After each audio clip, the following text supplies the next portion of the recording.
Yan guys, tuturo ko sa inyo kung paano po tayo dito mag-deposit sa BT Market. So, i-click nyo lang po itong deposit. Okay? Then, i-click nyo kung saan nyo i-deposit. So, pipiliin po natin itong MT5 standard swap free. Yan. So, malalagay po natin dyan is 300. Then, continue po.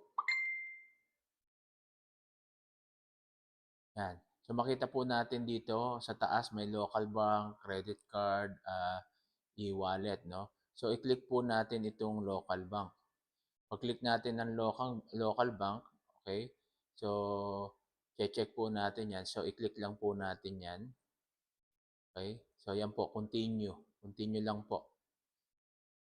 Pag-click po ng continue, lalabas po dyan, makikita po natin. Yan, 3,000 USD, 16,875.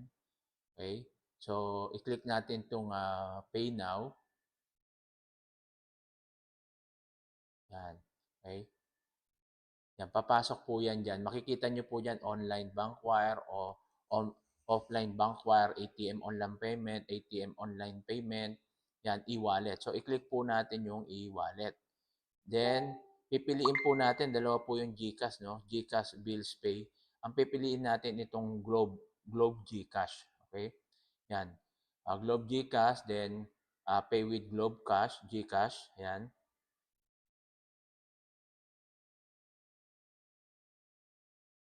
Mag-automatic po yan, no?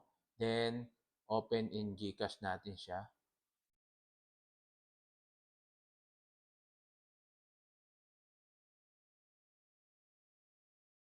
Ayan po.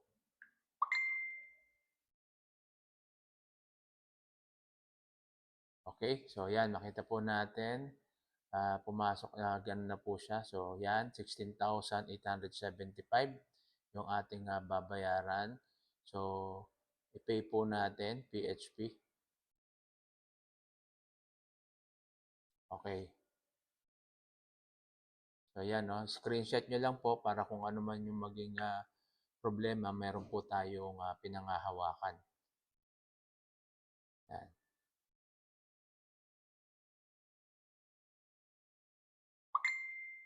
Yan na po. At makita natin kung magre-reflect na po. Mabilis lang naman po no pag ayan po nag-reflect na po siya. Yan, okay? So nag-reflect na po agad. So mabilis naman po. Okay? So yan, bank homepage natin. So hanapin natin. So makita po natin yan na po. Naging 600 USD kasi po meron pong bonus na 100%. So kaya naging 600 po siya. Kaya i-avail po natin, yan yung maganda po rito.